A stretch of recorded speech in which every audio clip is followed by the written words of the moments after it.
Good afternoon. We're gonna eat empanada. Ilocos empanada. We bought it from Ilocos Empanada food truck in Waitahu. It's $650. $650. $650. Malaki siya. Ayan. Oh, look at this. Looks good, huh? Wanna eat? Okay. Matitikman natin kung masarap ba to. Tik. Okay na.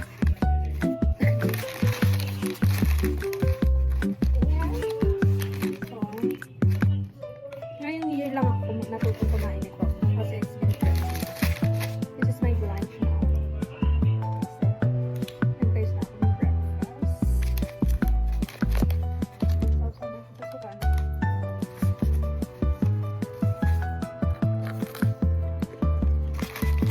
Sarap siya.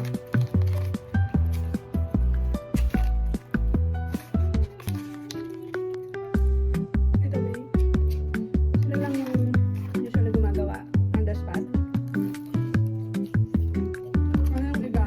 It's either weekends or pre-order or make to order.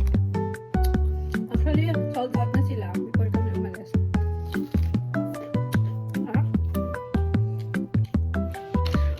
I gotta try this one. Hindi siya masyadong sabi pulyo. Mami, Ito, di ba? ano na? Hindi, Papaya. kapaya. Healthy din siya. Malap. Ha? Ang laki. Malaki. $650 siya. Kalahati lang ito yung... Usually, $5. Kanin sa iba ko, sa San Nicolas, $5. This one is $650. But, usually they are dito sa Hawaii, there are more Ilocanos.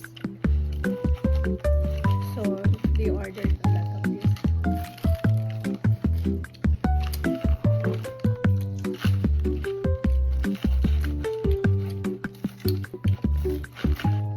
Biyan loves it. Ha? Walang munggo.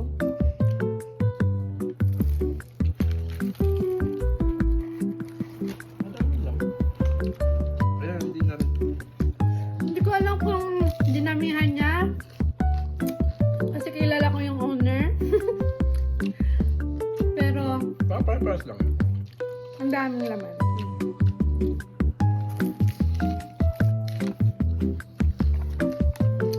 May munggo.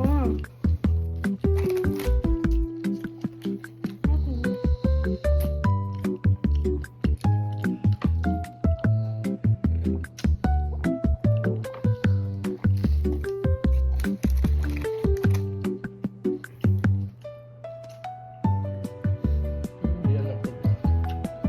Yan, approve. Ang dami, no? Ang laki. Okay, solve ka na sa isa. Huwag ka na daw nakikita.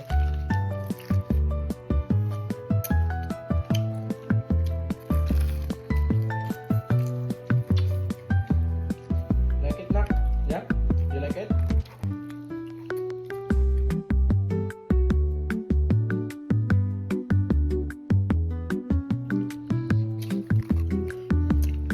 Inubos.